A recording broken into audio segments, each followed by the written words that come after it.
Good evening. At this time, I'd like to call to order the Kansas City Board of Public Utilities Board meeting of April the 17th, 2024.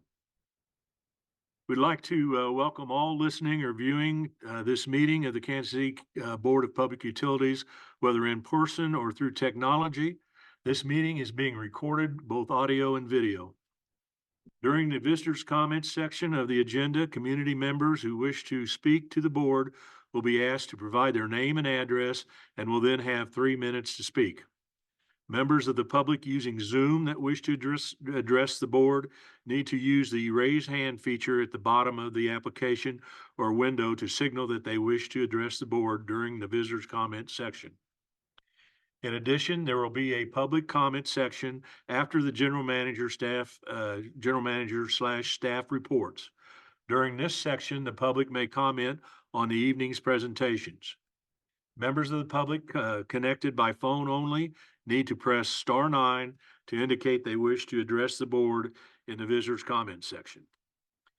Those attending in person should sign up on a sign-up sheet located near the entryway. Comments are limited to 3 minutes and should be directed to the board.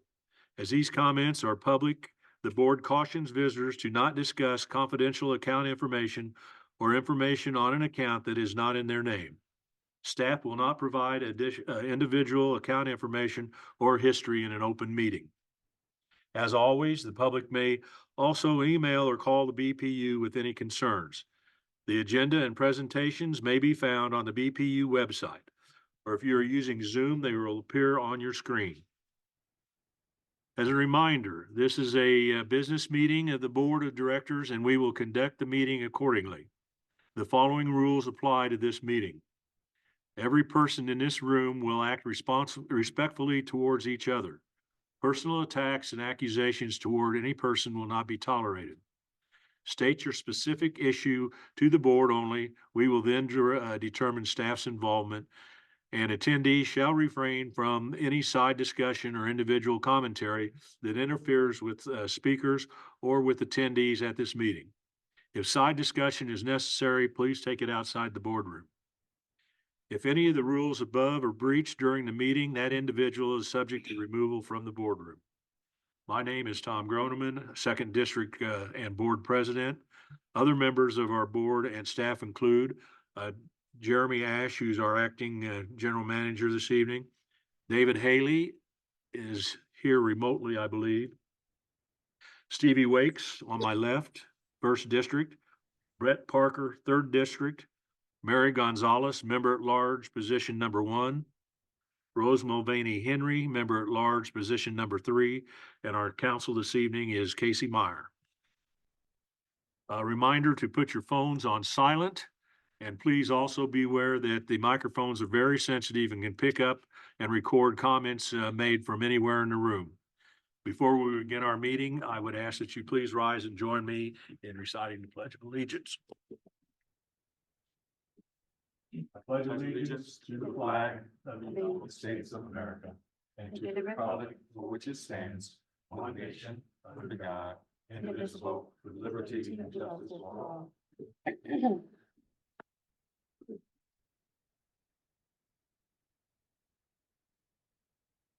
Okay, we have roll call, please? All right, Parker, Here.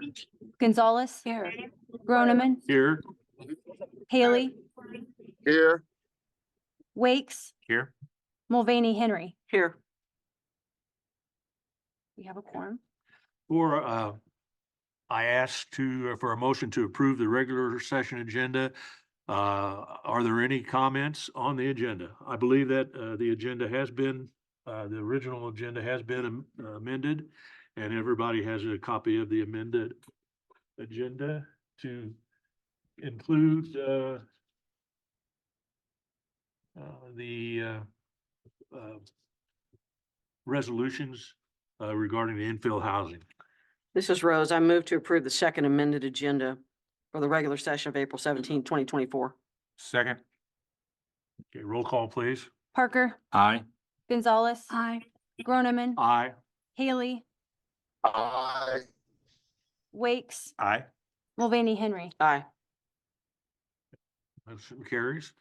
Also, now we would like to ask if there are any additions or corrections to the minutes of the regular session of April 3rd, 2024.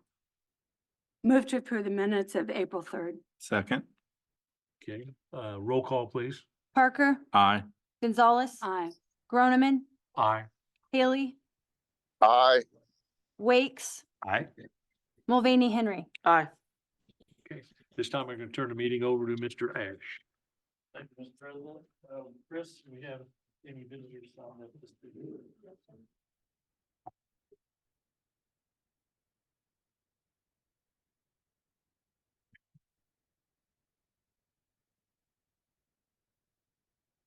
We will call Ms. Alma Hall. Please come to the podium and your name, address for the record, and you will have 3 minutes to give your comments. Thank you. Good evening. My name is Alma Rosas Hall. I live in 40, can you hear me? Sorry. 4345 North, 122nd Street, Kansas City, Kansas. So I'm here I wrote it down because I'm nervous. The current practices and policies of the Board of Utilities of our Kansas City, Kansas has failed in some areas of to serve the interest of our community. So the concerns regarding the practices of our customer service has currently created some issues within our community. Due to the timing, when I'm pretty sure it's been obvious before, that they have to come in, set an appointment from 9 to 3. Well, that takes time away from going to work and losing money so they can pay the bill. So that's one of the inefficiencies that we have thought and discussed. What we would like to see if you could reevaluate that process and maybe change the timing for not just those of us that work from 9 to 5, but also those of us that have 3 other jobs. The other one is with the, and last week I tried to make a statement, but for some reason it wouldn't come up. I'm trying to understand the plant when it's offline.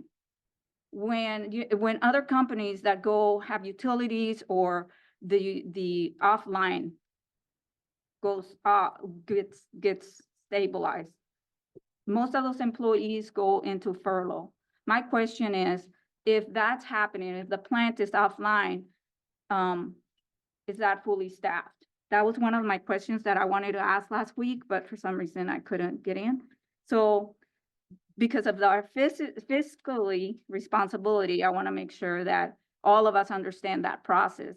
We're trying to make sure that all of us in this community are able to pay the bills along with the taxes and be able to survive with the living expenses. And then the other one is, this one is a little bit tricky. So my question is, what is the reach of human resources and the elected officials when dealing with 30 some of the seconds employment? remaining. What is the reach? Is the board, the elected officials are going to advocate, are here to advocate or be in the interest of human resources and having conversation on the sideline? The other one, the last one is, since I have been advocating and speaking about certain issues and sending emails to board members, my family has been retaliated. My son, my kids, my home. So we lived in this county That's 3 for a minutes. minute and we have survived one time of this situation. So I'm here not only to advocate, Time and has continue run. to advocate, but also to ask, why is this being led on? Thank you.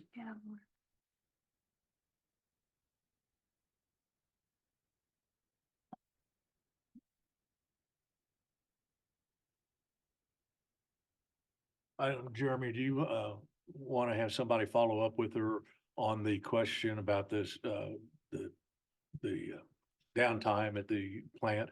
Or do you want to have somebody, there's somebody here that can address that this evening?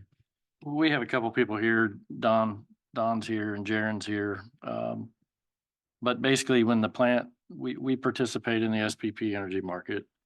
And so when the plant is down, we're taking those opportunities to perform maintenance that we find during times that the plant is running. But also as participation in that day ahead market, we get a notice the day before that we need to start the plant. So while the plant's offline, there's many activities that are going on down there for the safety and the reliability of the unit. There's not just employees sitting at the plant doing nothing. Okay, is anybody else? Do we have any? I think to the concern about the time of the lobby, I've noted that. We'll talk with Janetta and her team. As you know, that team, Bill, are working with some alterations to the lobby and being able to accommodate customers to come in. And then I would probably wait for Mr. Johnson and council will be back to talk privately with her about her last issue. Next, we have Louise Lynch. Would you please come to the podium, state your name and address for the record, and you have 3 minutes.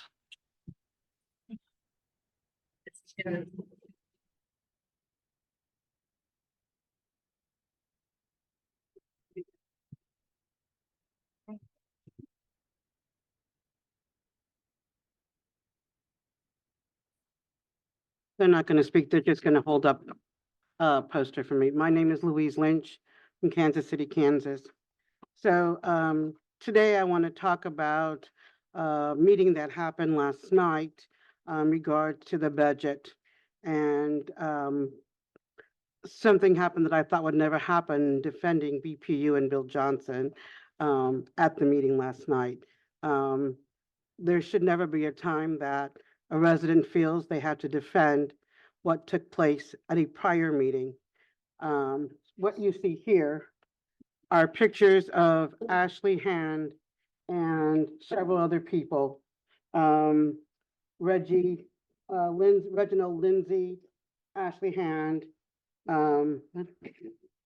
This was the budget talks that were on last night, the DOT talks in regards to the budget, and we were discussing the BPU pilot. We were met with very hostile, as you can see, faces and whatnot. These are not people looks that say, we want to hear what you have to say. One of the things in talking about the pilot is I had brought up that what the pilot would consist of, as Bill Johnson last week explained, on how they figure the pilot, how much percentage, and it's based on all of the monies, not just of our usage. I was told that I was lying. I went on to talk about the talks that were going on, and that Bill Johnson had said that in getting his update that the finance department, public works, and IT had stopped communicating, and that he had gotten the email that they were not going to meet anymore. Before I could finish a sentence, Ashley Hand attacked me verbally, calling me a liar. And I said, no, I can play the recording. That did happen. I said, you know, are you saying that Bill Johnson is lying? And she's saying that everything that was said, that Bill Johnson said, was an untruth. When we were at the separate tables, she followed me to the table, and anything I said, she was going to attack, even though it did not concern her. Reginald Lindsay said that the email that Bill said he received, and that they weren't going to meet anymore, and that he had not received any more correspondence, they said was a lie. You have 30 seconds remaining. And so I want to bring that to you all, because this is how we go back and forth. I can't imagine that Bill Johnson would get up here in the public and repeat such lies. But this is what's being said to the public. And these are the people that are saying them. And it is not in the interest of the public to be attacked or in the middle as we tell the truth as what was told to us. That's 3 minutes. Your time So is I'd up. like you to speak on that and let us know where that's at, because it is unfair to everyone. Thank you. Thank you. Mr. President, Yes. I'm just going to repeat what was said in the last meeting for those folks who were not in attendance. One commissioner, Unified Government Commissioner, did reach out to at least two of the board members today via email and posed some questions about this very topic. And he included, of course, Bill Johnson and some other folks from the Unified Government. And I did respond to the email and pointed the commissioner to the meeting, our April 3rd meeting, and pointed them to the hour and minute mark that discussion was had. So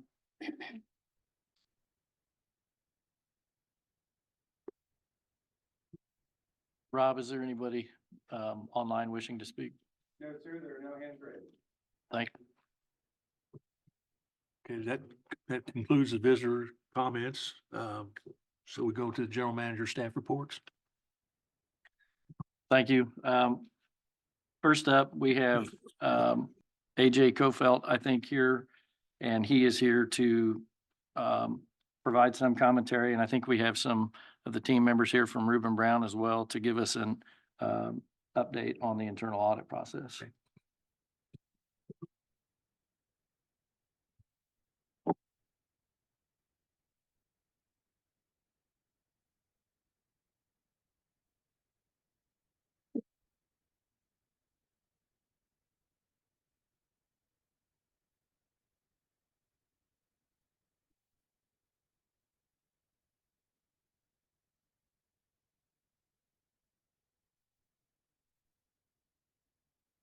Good evening, everyone. microphone. Sorry. Good evening. My name is AJ Koppelt. I've kind of taken over some of the risk management here at BPU. And so I'm going to be introducing two representatives from Reuben Brown, who's been doing our internal auditing the past few years. But I did want to give, before I hand it over to them, I did want to give an update. Last time that Maurice was speaking about internal auditing, he did say that we're going out for an RFP. So I was going to give an update to where we're currently at in that process. Get it? Can I just push the button here? Okay. Okay, so where we're currently at with the RFP, it's been sent out and we have received quite a bit of questions and some interest in it. So right now we have about 2 more days to get responses to the questions back. And then all the proposals due are on May 1st. And after that, we'll meet with the audit selection committee. And then we'll make our decision from there. That's really all the updates I have today. Are there any questions about that RFP process before I hand it over to Reuben Brown? No? Okay, very good. I've got Rick. I do have one question, I'm Oh, sorry. yep. So the RFP process was March 28th was when it went out. And it was posted on March 28th. Correct. So are you saying that before Maurice left, he was responsible for sending that out? Okay, Yeah, yes, he put it together and posted it. Thank you very much. And then, so basically I'm taking it and we're gonna finish it out. thank you, sir. Yep. Thank you, sir. Good. Any more questions? Nope, great. All right, I'll hand it over to you. Clicker. Or just hit the yeah, just hit the right button. Yeah, okay. Good evening. It's been a while since I have been in front of this group, so it's a pleasure being back. I see a couple familiar faces, and many of you probably don't know who Reuben Brown is. So the first slide we're going to talk about is who we are. We are a CPA firm. We are located in 6 cities, but we do have an office in Kansas City, Missouri, and St. Louis. We're the 36th largest CPA firm in the U.S. And we have an internal audit staff that includes IT, cyber, and accounting professionals. A couple things about that bullet. We are internal audits, so we don't do the external audit of BPU. We're totally different. The external auditors come in once a year. They prepare your financial statements and are under rules prescribed by the PCAOB, the Public Company Accounting Oversight Board. What we do is we actually have a 12-year history with BPU. We first started out with Don Gray 12 years ago. We've been working with Bill Johnson quite a bit. Jim Epps was actually the first liaison that we had here at BPU. Then we worked with Lori Austin. And now we were working with Maurice, and we had a very good relationship with Maurice. We were sorry to see him go. But one of the benefits of outsourcing your internal audit to a firm is that we have all the experience among different individuals that aren't assigned to BPU 52 weeks a year. So some utilities the size of BPU could insource or could have their internal audit inside as an employee, but that person generally would not have the IT knowledge, the cyber knowledge, and the accounting knowledge. They might have one of those three, but not that broad of a spectrum. So it really does become a little more efficient, a little more, helps in reducing risk to BPU by having a firm that has internal audit expertise across all those disciplines. So this is our team that has worked on the engagement. I've been the partner in charge. You can, obviously that picture of me was taken quite a few years ago, I think. But Keith Oxman is sort of runs the day-to-day on the projects. Some of you might have worked with or have talked to Stu Deacon. Stu is a cyber professional. Interesting story about Stu. He came to us from a police force in St. Louis. He wanted to get out of the police work because it was just too mentally taxing. And he came to us and does a great job on cybersecurity. Amy McBride is also a consultant. She's worked with your IT group, and she's an IT professional. We also bring in several other people as the needs dictate. Max Langmack is a person that's worked here. He lives here in Kansas City, and like I said, broad group of professionals. So what has been the internal audit strategy over the years? When we first started working with Don, then Bill and Lori, and then working with Maurice the past couple years, we've been completing about 5 to 6 internal audits per year. Everybody on this board should be getting emails from Keith that says this is the final internal audit report, which has our observations. There's an executive summary, which if you just want to read the generally two-page summary, it's a little bit easier reading.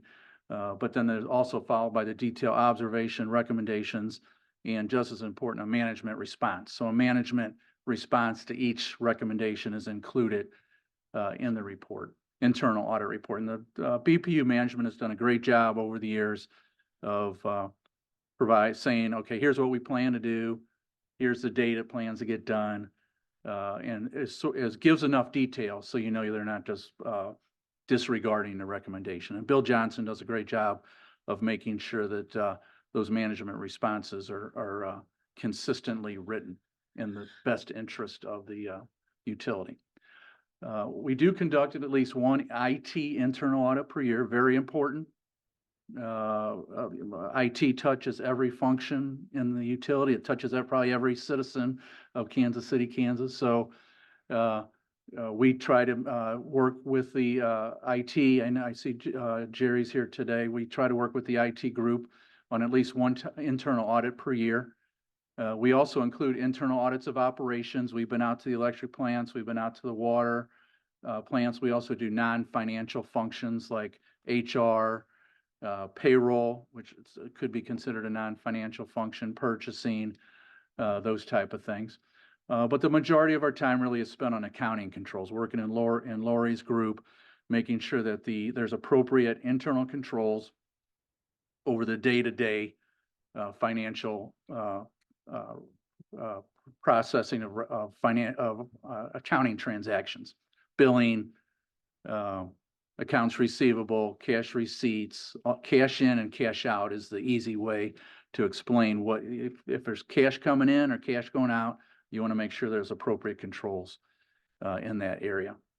And finally, we want to ensure fraud controls are present. Of course, That doesn't mean we're going to detect or prevent any fraudulent activity. We have not seen any fraudulent activity at BPU. And it doesn't mean that there's not any fraudulent activity going on. It just means that we put control, we make sure that there's controls in place that are typically would detect or limit the amount of, potentially limit or prevent fraud.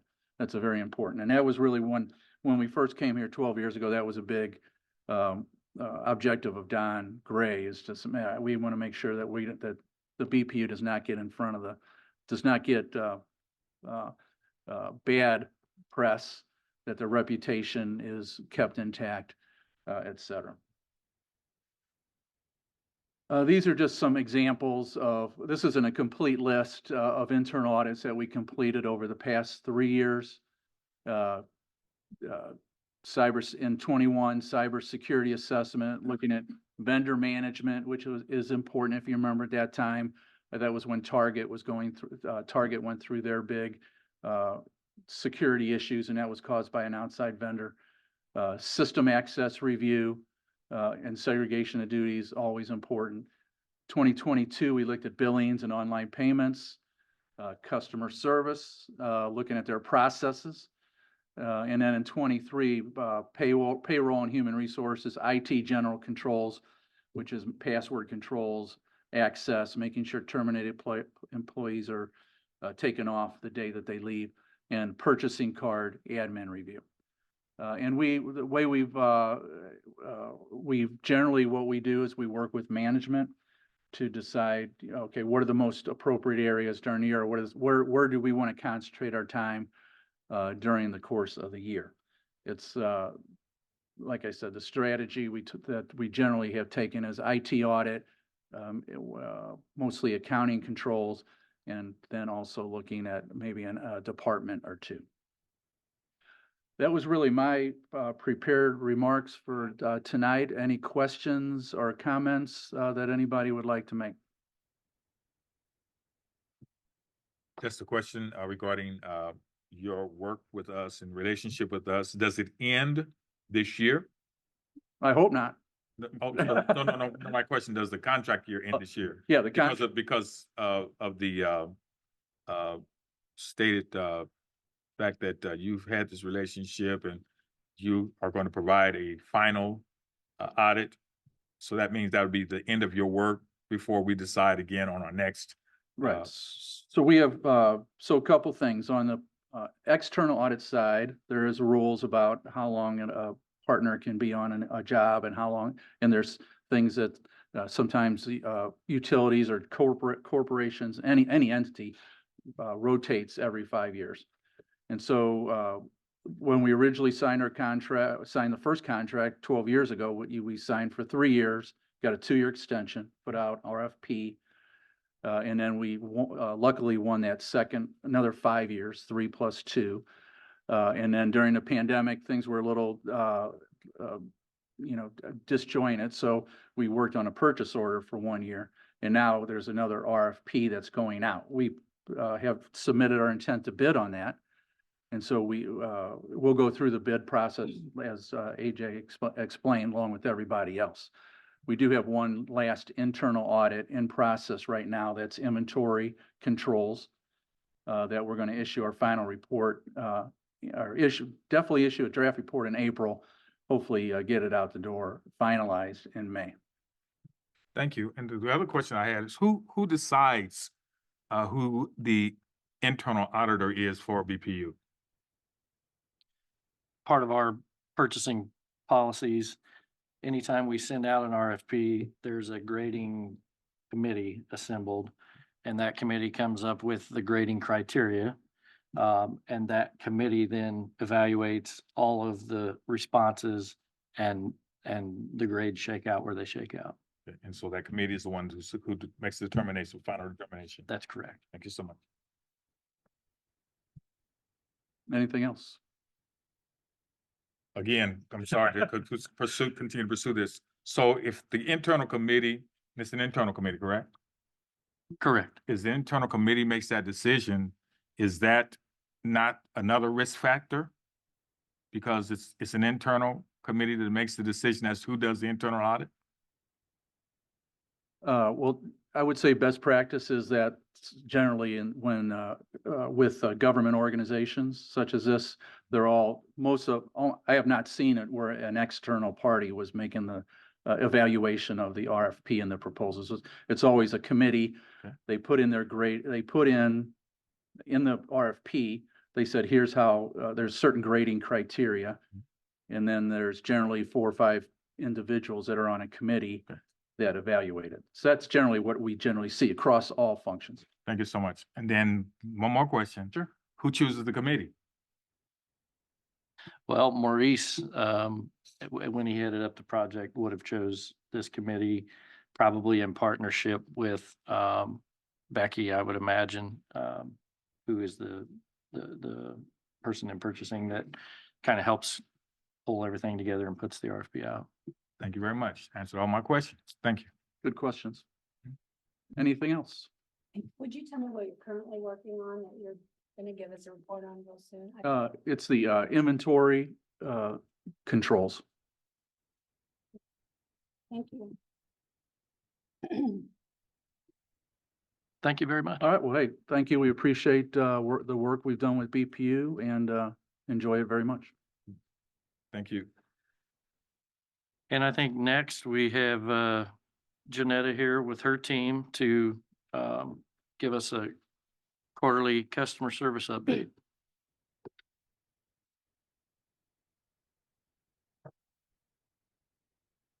Good afternoon.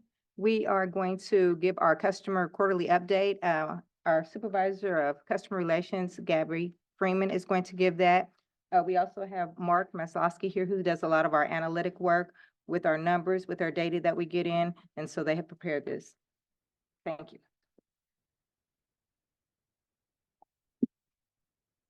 Good evening, everybody. Good evening. Okay.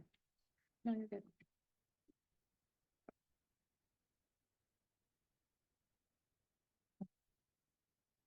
We're going to go over the customer service dashboard presentation.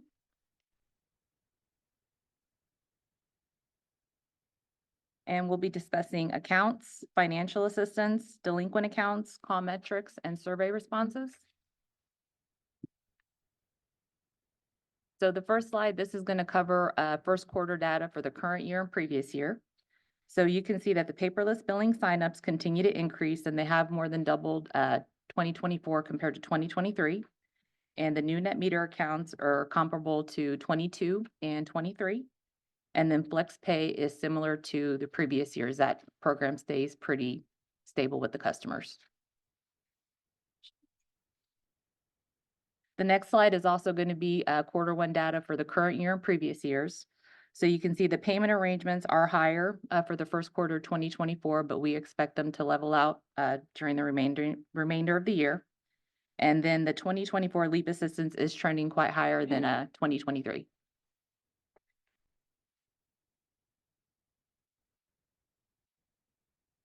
And the next slide is for delinquent accounts. On the left, we have the yearly data for 2023, 22, and 21.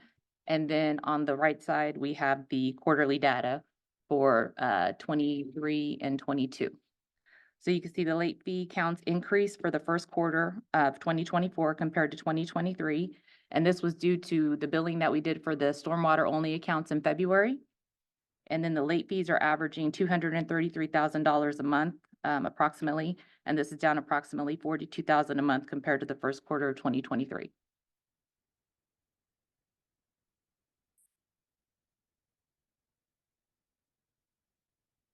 Okay, and then for disconnects on delinquent accounts, the top graph is the yearly information, and then the bottom is the quarterly. So you can see that the disconnects have decreased for the first quarter of 23 and 24 compared to 22 since the new implementation of the cold weather rule.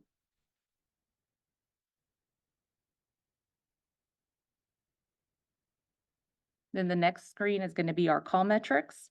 So our average, and this is all yearly data for 23 and 24.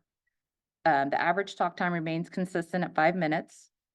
The callback and queues increase, and then also the average wait time did increase for the first quarter. We were down 60% in staffing, but it did go back to 5 minutes in March when we got some new people hired. So the next screen is the call metrics for escalations and issues. So you can see for the first quarter, the escalations were at a normal level. They did increase in December of 2023, and that was primarily around water disconnects. Then there were increases in the issues for the first quarter, and that came from customers having questions regarding the stormwater only bills and then getting bill prints for the UG rebate. And then all escalations and customer issues were resolved by the customer service department. For our survey responses, most of them focus on bill payment, payment arrangements, and other. Other includes stormwater. We had some customers call in with high bill complaints because we had the cold snap in February. And then we also had customers calling in for the bill print for the rebates. And then in the first quarter of 24, 36% of respondents reported under 5 minutes of wait time, and 32% reported 5 to 15 minutes of wait time. And for the responses, was your customer service representative courteous and provide clear direction? 99% of all surveys said they did. And approximately 99% of respondents stated their rep was knowledgeable and their concern was addressed. Okay, and then during the first quarter of 24, approximately 60% of all surveys said the rep offered additional information regarding programs and services, and less than 30% of respondents wanted to leave additional comments at the end. Do you have any questions? I know it surprises you, Gabby. Question. On the financial assistance slide, which was back toward the front. So the bar graph at the bottom, Yes, that only represents LEAP payments? correct. Okay.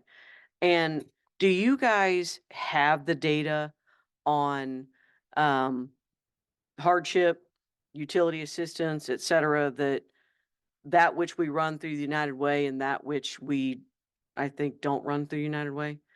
I mean, and I'm not asking if you don't have, can you get that data to us? Mhm. Because, Mr. President, I would like to request that we have the United Way come in quickly. As you know, we have moved, we've transferred quite a bit of money over the last 2 years to that. And I see these numbers here and right, and that's just LEAP. And so I'd like to know what that looks like, because if my math is correct, and I think we all know that I really struggle with math, so it probably isn't.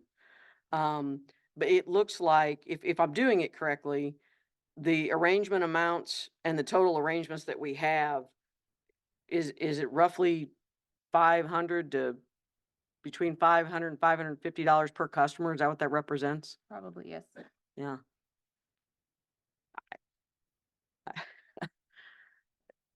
I mean, again, those of you that were on the board know how much we've transferred in the last 2 years. I'd like to know how that's being utilized. I think we normally have the United Way comes in yearly and makes a, I don't recall them coming in last year. They may have, but I don't recall it. And I know that when they gave us the data last year, I mean, I'll look obviously for the data internally from you guys as well, please, if you guys have it. It wasn't really an apples to apples comparison, and that's really what I'm looking for. What I'd like to see is, we allocated X to United Way, right? $225,000 in addition to our normal amounts in fiscal year 2023. And I'd like to know how much they allocated out specifically to other partner agencies and how that reached our customer base. Okay.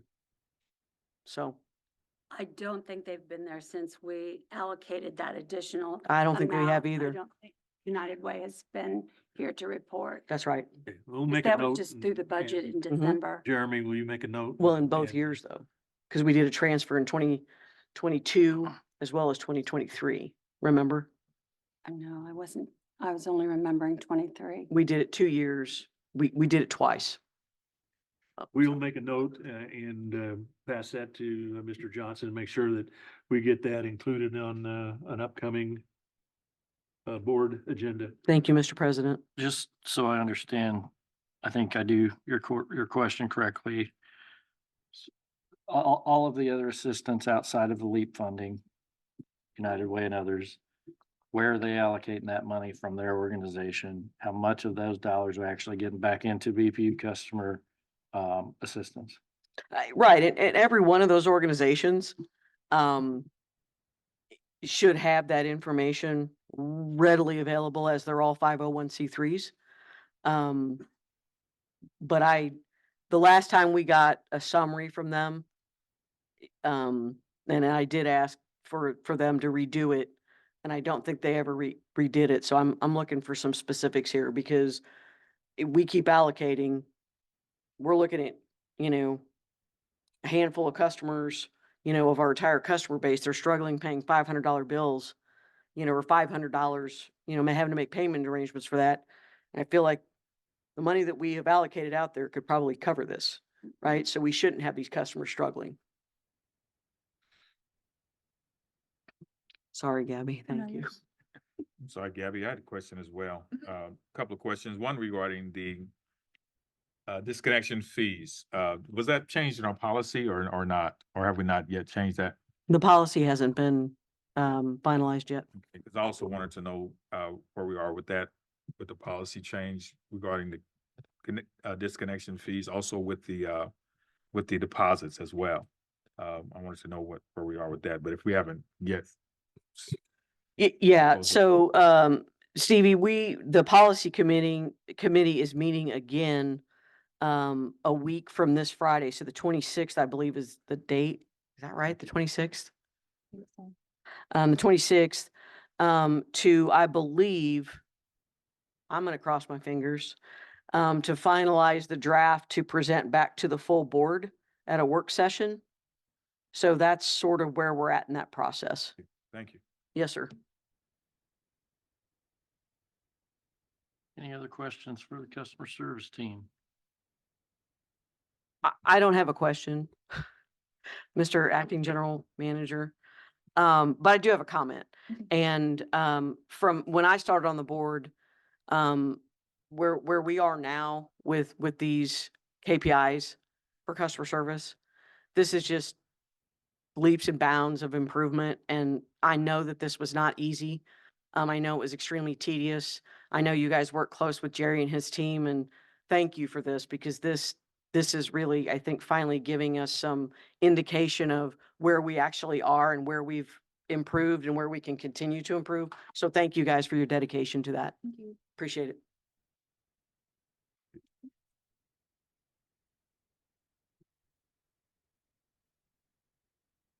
It looks like next we have, if Patrice is still here, we have the two resolutions that were discussed in the work session.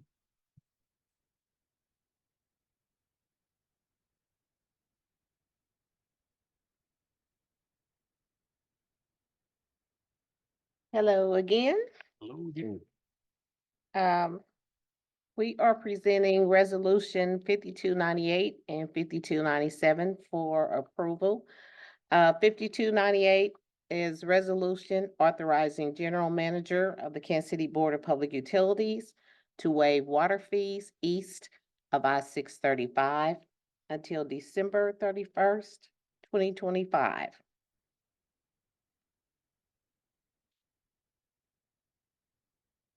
Does anybody have any questions of Patrice? Are we ready to take this up? I have a, Mr. President, I move to, is she gonna have to go through 5297 separately? Okay, You want me to do them both? No. no, Yes, okay. I move to approve resolution number 5298, which will waive water fees east of 635 until December 31st, 2025, as long as certain conditions are met. I second. okay, it's been moved and seconded. Roll call, please. Parker, Aye. Gonzalez, Aye. Groneman, Aye. Haley,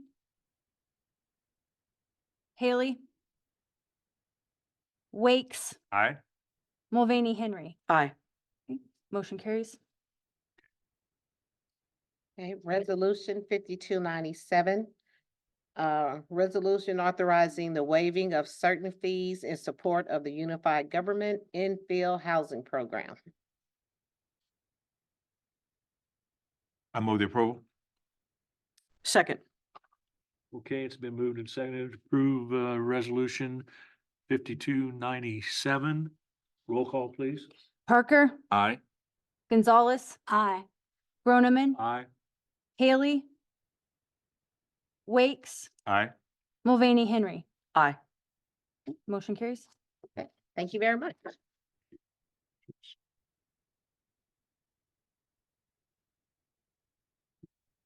Is there any other miscellaneous comments at this time? Anybody have any miscellaneous comments at this time? No, I think we're good. That takes us to the public comments on the agenda items. Does anybody in the audience have any comments that they'd like to make on any of the agenda items that have been presented this evening? Please give your name and address, and you'll have 3 minutes. My name is Pamela Penn Hicks, live in Wyandotte County. I just wanted to have a brief conversation about the customer service quarterly update, which reflected in that financial piece about how many people are needing assistance. I just wanted to put before you that the rates for water and electricity are going to go up again next year. And if people are struggling now with the current conditions, I think you should take it under advisement how you approach providing as much support for this community, and to look at how those policies are affecting the customer base. On the resolution that you just got through to 5297, I would like more information about that, and why it's necessary to waive those fees for that and also for the other program below 435. So I would appreciate somebody getting with me and sharing that information so it can be shared with the public. Thank you. Thank you. Patrice, would you like to talk with her and explain to her what those two programs help do, and help, how they help? Thank you. Is there anyone else wishes to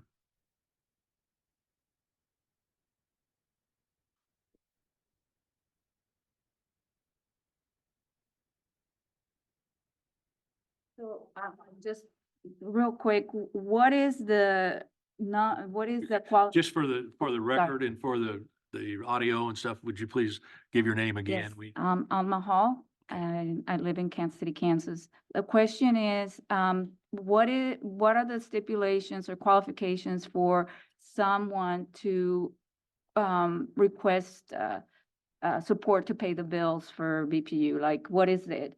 Is it, you gotta be under 32,000 a year, you gotta be under poverty level? What is that to qualify? Because it's, when we help people to apply for that support, sometimes it bounces back and is denied. So I just want to know, what is the baseline to be able to qualify for support or assistance?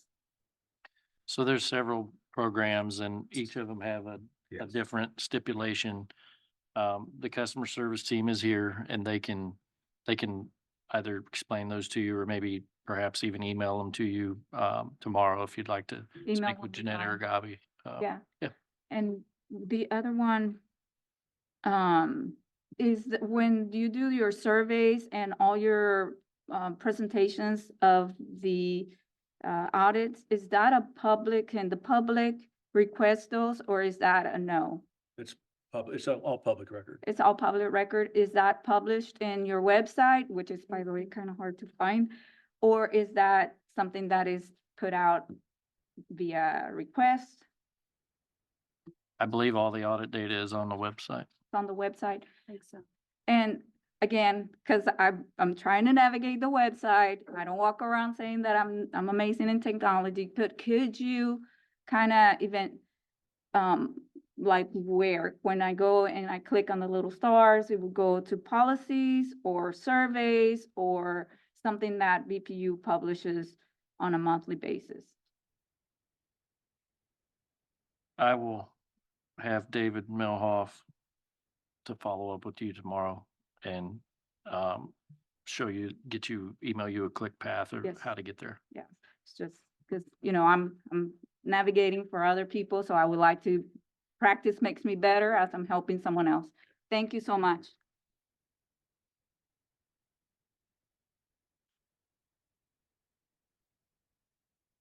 Is there anybody online, Rob, that has their hand raised and wants to make any comments on any of the agenda items from this evening?